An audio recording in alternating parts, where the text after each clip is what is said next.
जब जब पृथ्वी पर अन्याय का घड़ा भरने लगता है, तब तब ईश्वर धर्म की स्थापना के लिए जन्म लेते हैं और इसी से रचता है एक नया पुराण जो युगों युगों तक मनुष्य को मार्गदर्शन देते हैं। और इसी रचना का एक पूर्ण उदाहरण है रामायण। तो आइए एक बार फिर मैं आप सभी को उसी युग में ले चलती हूँ जहाँ राजा दशरथ ने किसी कारणवश अपने ज्येष्ठ पुत्र श्री राम को 14 वर्ष के वनवास की आज्ञा दी।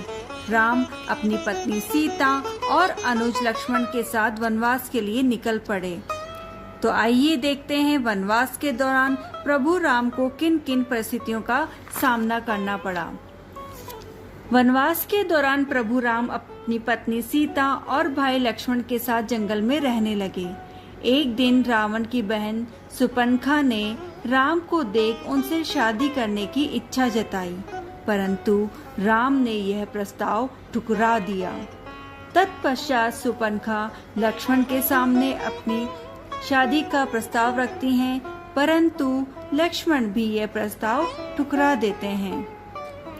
शादी के प्रस्ताव के ठुकराने पर सुपन्खा बहुत क्रोधित होकर अपना राक्षसी रूप लक्ष्मण को दिखाती हैं और उसी क्षण लक्ष्मण सुपन्खा की नाक काट देते हैं। अपनी कटी हुई नाक लेकर सुपन्खा रोते हुए अपने भाई लंकापति नरेश रावण के समक्ष जाती हैं और अपनी सारी व्यथा सुनाती हैं।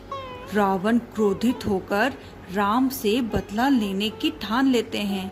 वहीं दूसरी ओर वन में रहते एक दिन माता सीता को एक बहुत ही आकर्षक सुनहरा हिरण दिखाई दिया।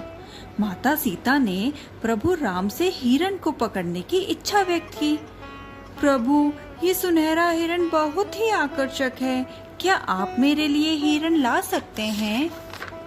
अवश्य प्रिय, मैं अभी इसे पकड़ कर लाता हूँ, परंतु तुम लक्ष्मण के साथ यहीं रुककर मेरे आने तक का इंतजार करना।